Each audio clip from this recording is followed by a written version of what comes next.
I'm Emily Catherine Ross, 38 years old, living in Halifax, the capital of Nova Scotia, Canada, a small port city nestled against the Atlantic Ocean. Halifax isn't glamorous about 180,000 people, crooked cobblestone streets winding through, rows of pastel-painted wooden houses faded by time, squat modern office buildings jostling with traditional dried fish shops, and a harbor where ship horns mingle with the crash of waves each morning. I work as an accountant for Maritime Shipping Co., a modest transport firm at 1749 Barrington Street, less than a kilometer from the waterfront. My days are spent in a stuffy glass-walled office, typing numbers into spreadsheets, checking shipping, invoices, and overhearing coworkers chatter about cod prices during lunch breaks. I live in a 2-story townhouse in the North End, 12 Creighton Street. Its blue exterior weathered by sea winds, big windows facing a quiet street lined with gnarled old elms shedding leaves every fall, and a tiny backyard where I plant wild daisies, though they often wilt early in the salty soil. A nothing remarkable 5'5". Average build, a bit thin from too little exercise. Shoulder-length blonde hair, I tie back with a black elastic to keep it out of my face at work. Pale. Blue eyes often bloodshot after late nights fixing data errors. I cling to simple habits.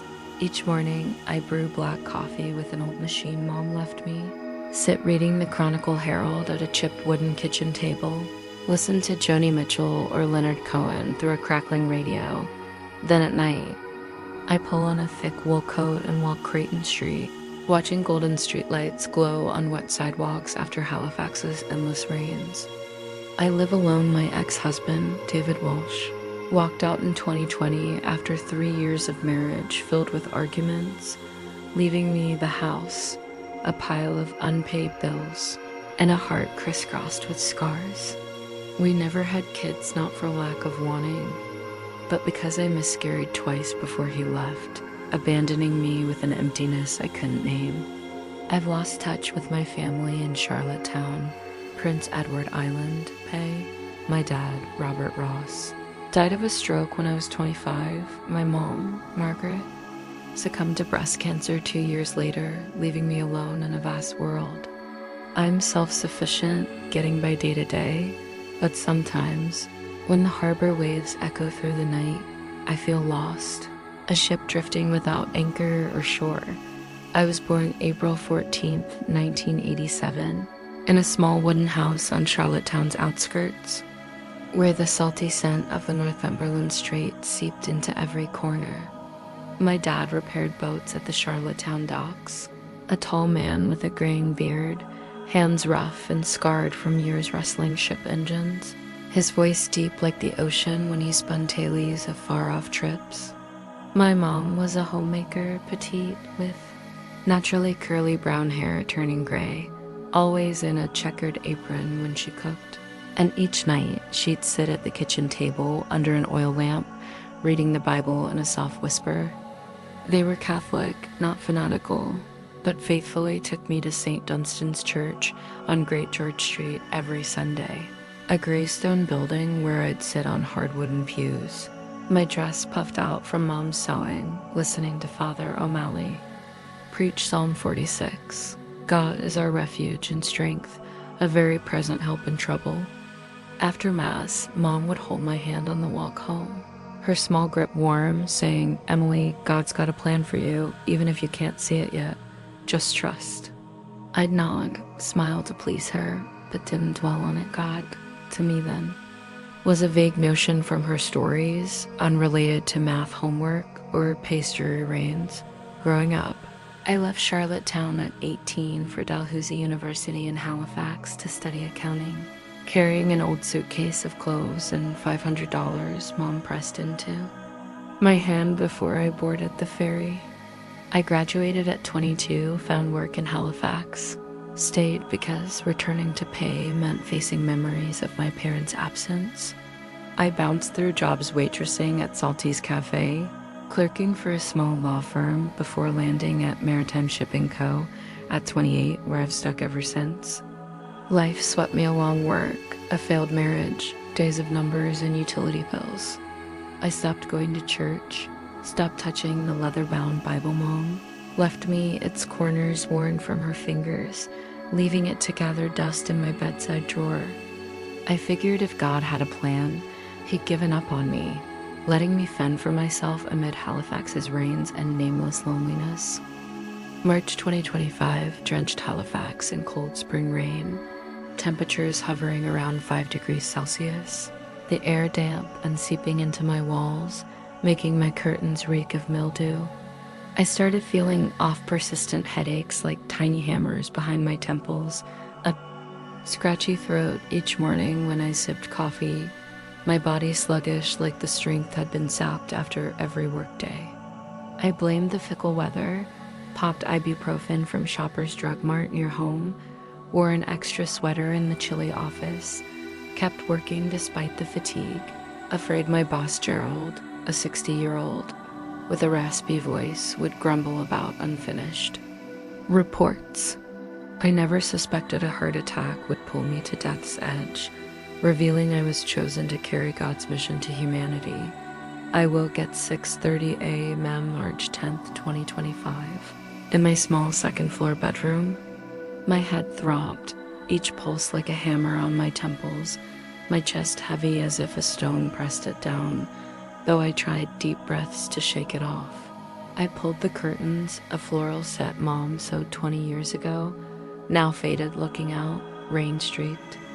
The glass, a gray sky smothering Halifax, water droplets rolling down like tears I couldn't shed. I shuffled downstairs, the old wooden steps creaking under me, each one a struggle as my legs trembled faintly.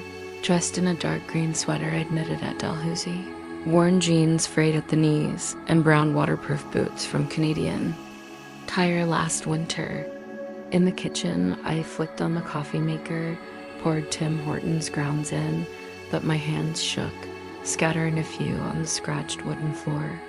I knelt to pick them up, chest twinging, not sharp, just a steady squeeze, lingering. Like a warning I ignored.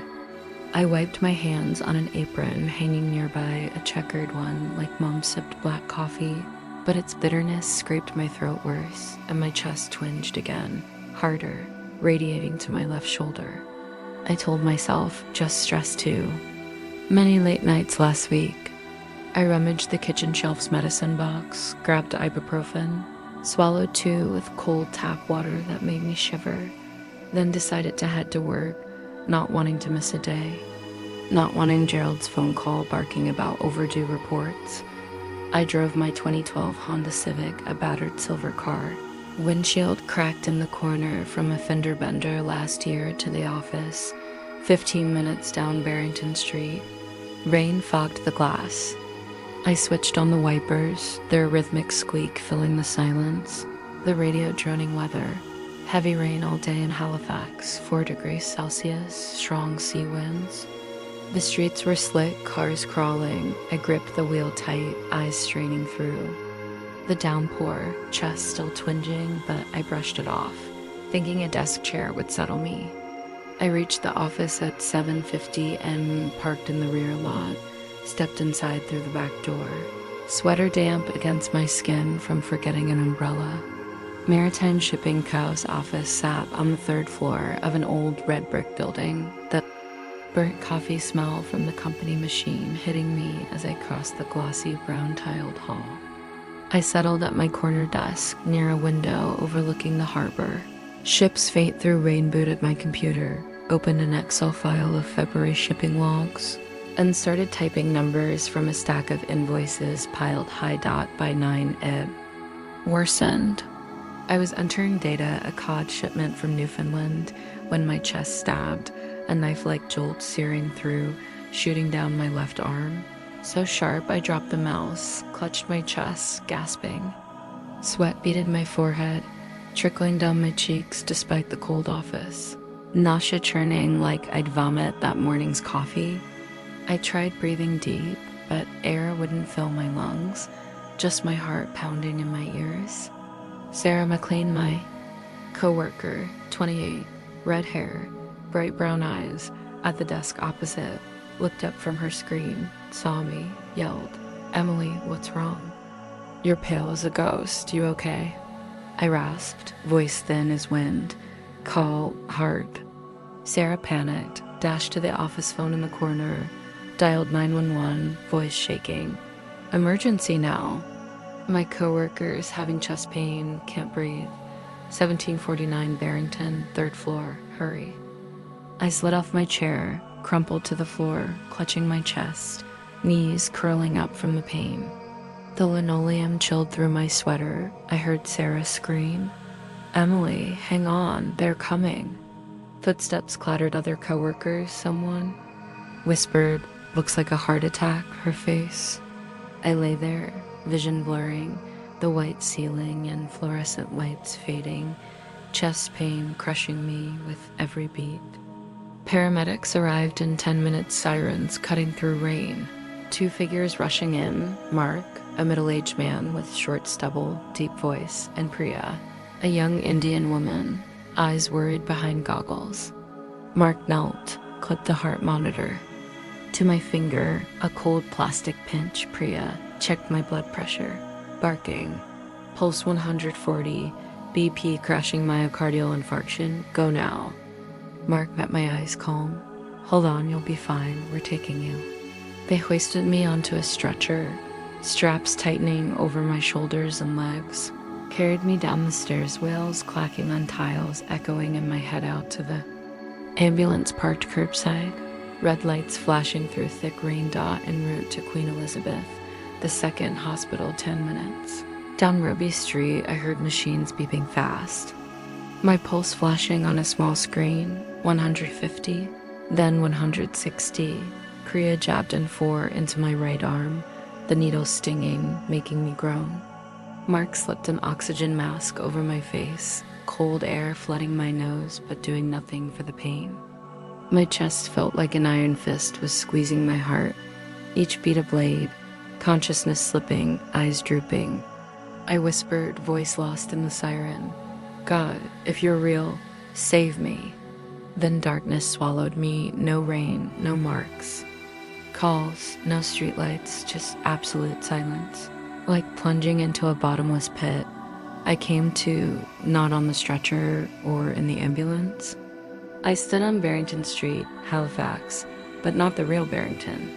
The street was deserted, no cars, no people, no harbor waves, just golden streetlights glowing on wet pavement, shimmering like a mirror after rain that had stopped.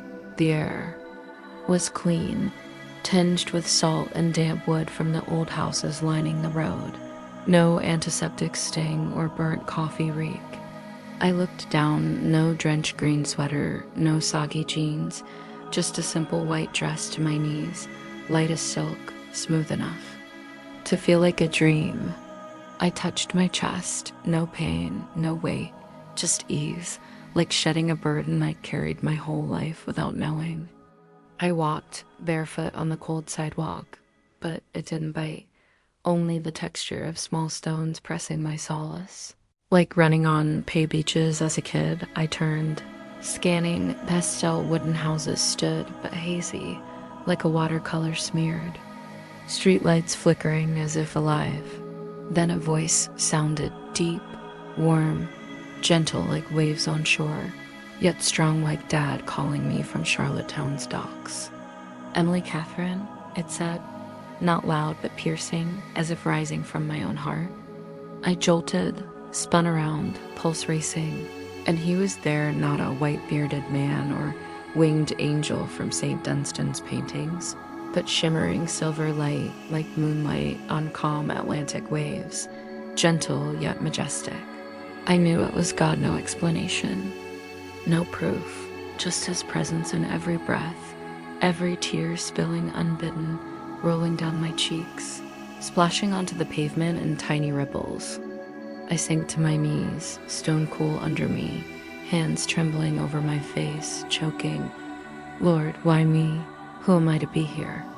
I'm just ordinary, a failure, no family, no purpose."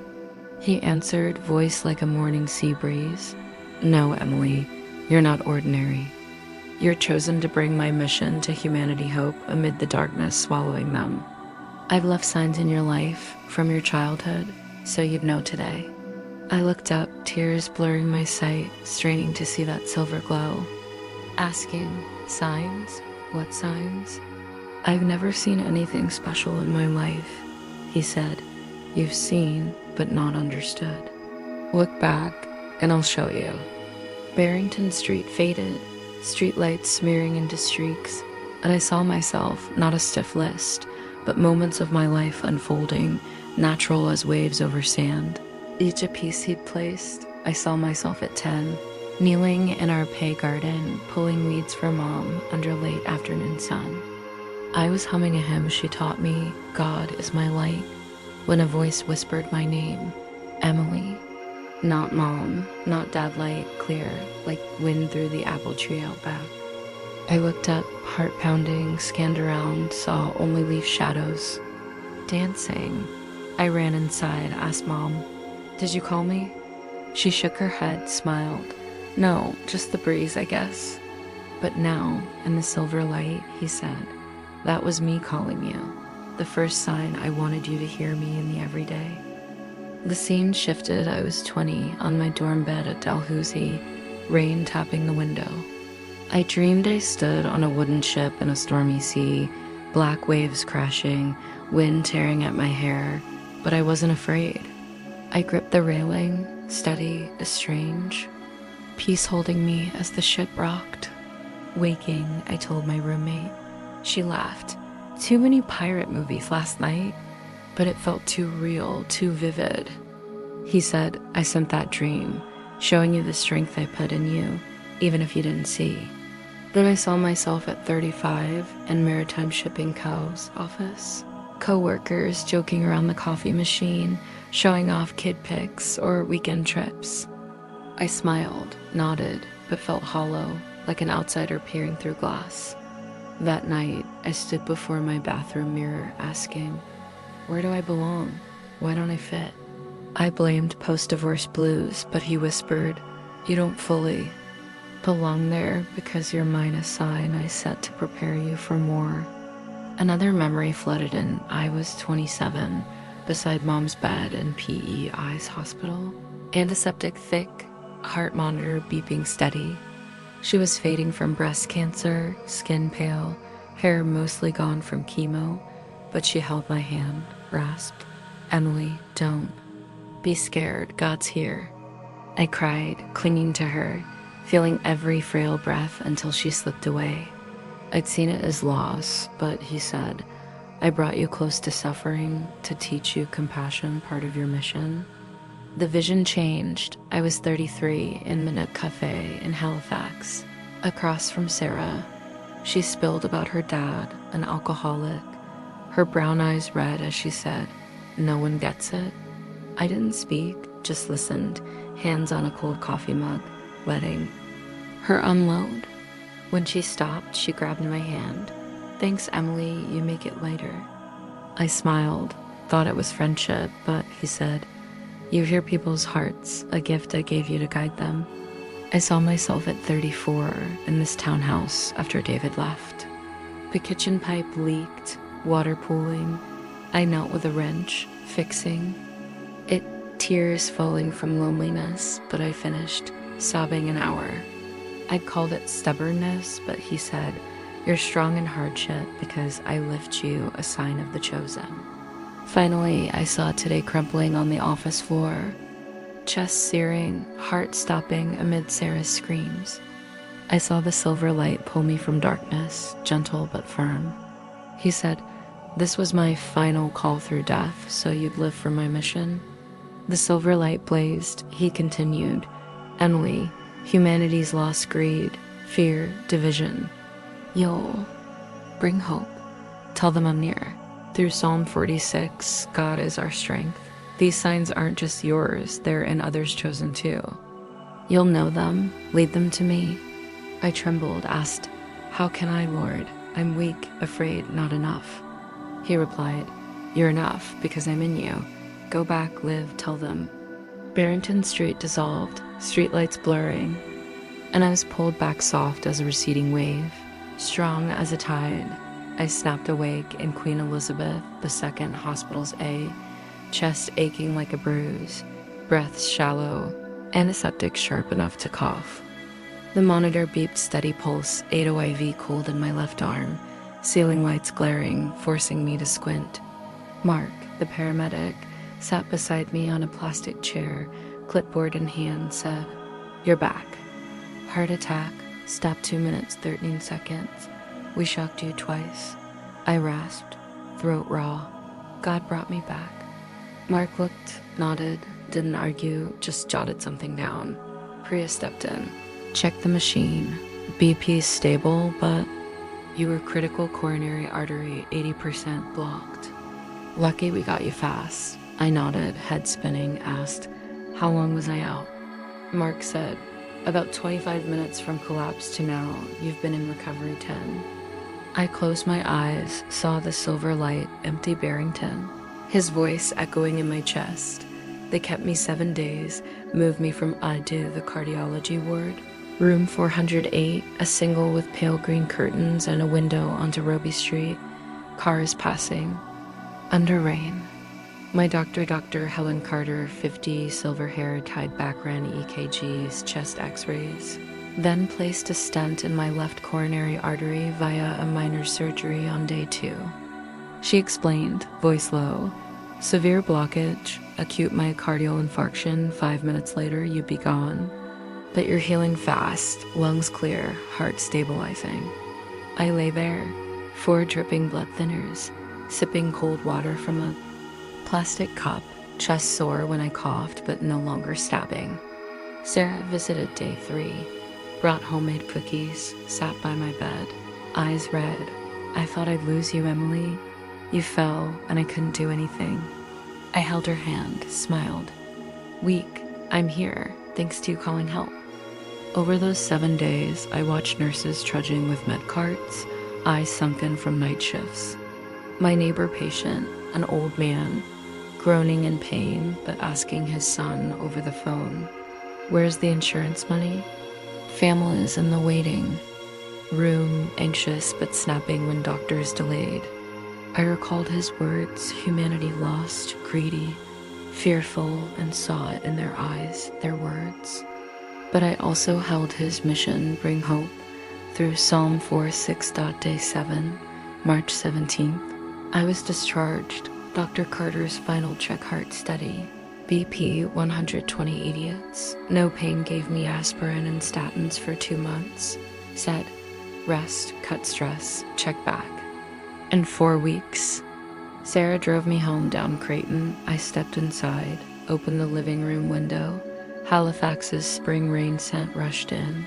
Fresh, and sat on my old sofa, feeling life pulse, fragile yet fierce.